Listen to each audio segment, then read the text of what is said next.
say it's not a food desert. It's very much food conscious. They will have to. Germany will have to do it because the solar is not working out. No, they just banned it.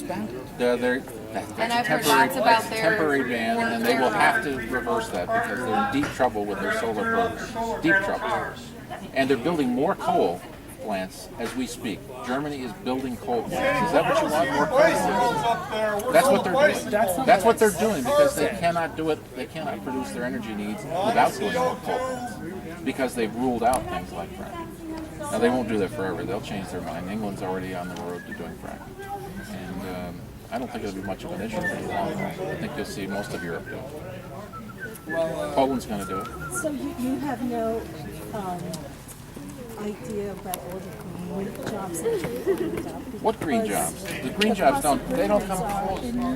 The green jobs, like Cylinder. You're fine to park anywhere. Go ahead. You're fine to park anywhere.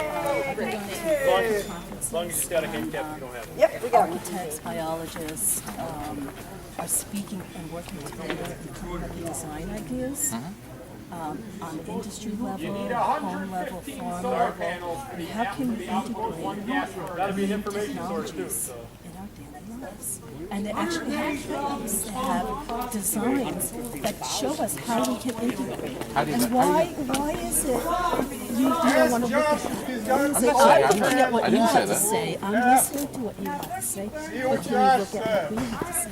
I have looked at that, and I don't agree that there's much green job potential. It is not proven out anywhere that there's enormous green job potential. There's enormous natural gas job potential. We know that. We can see that in Pennsylvania, where I come from. We can see that in Susquehanna County, where the median income has taken a 10% rise in the last decade, whereas a county just 20 miles away in New York State has seen a decline.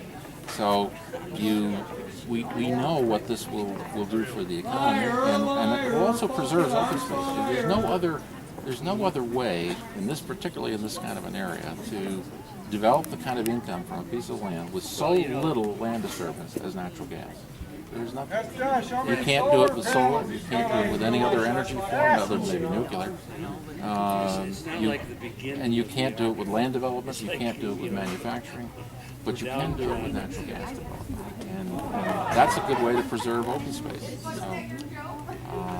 I'm not against renewables. I'm all for renewables. But I think natural gas and renewables are naturally complementary.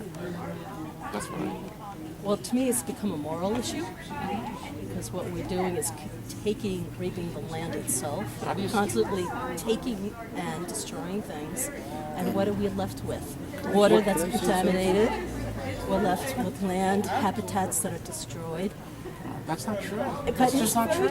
It's not true.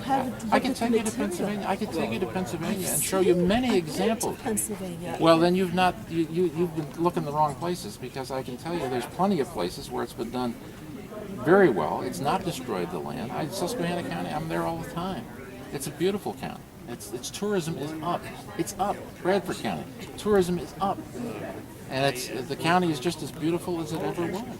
It's just as beautiful as it ever was. It's not true. And contamination. What contamination? We've had two successive EPA directors appointed by President Obama who have both said there is no proven case of hydraulic fracturing contaminating water supply. Two successive EPA directors appointed by President Obama. Now, why should I believe? Why should I believe people who are just throwing this up and saying contamination when I've got two EPA administrators in a row from a very left-leaning president of the United States who say the opposite? Why should the evidentiary facts? The evidentiary facts. If people would just look at them, there's a few things that aren't admissible in a court of law. One is an opinion, another is a feeling, and another is a desire. But if we would get just to the evidentiary facts, the linear logic and the physics, I came to this area in the 70s, the 1770s. My family showed up here in 1770. We've been taking care of this environment for 250 years. We've raised all the food from New York City. We've exported food all over the world. We've taken care of anybody that needed taking care of. We've cut trees. And there's actually more forest land than there here was in 1770. So I've been a steward of this land for 250 years. And I take offense at newcomers showing up. I have drilled wells. I was the equipment coordinator on the Trans-Alaska Pipeline. I've taken all the safety protocols. I've actually done this. I've actually answered to Greenpeace. I've answered to the Sierra Club. I've answered to Audubon. And I respect them and they respect me. But when people show up without evidentiary facts, without linear logic, and without physics, I take great offense at them charging into the land that I've been taking care of for 250 years and saying they've got the right to tell me how I'm going to live. I pay the taxes here. This is my land. If you want to run your land, I'm all for it. But please leave me alone. Let me take care of my children, my grandparents, my country, and the future of America. We've done it for 250 years.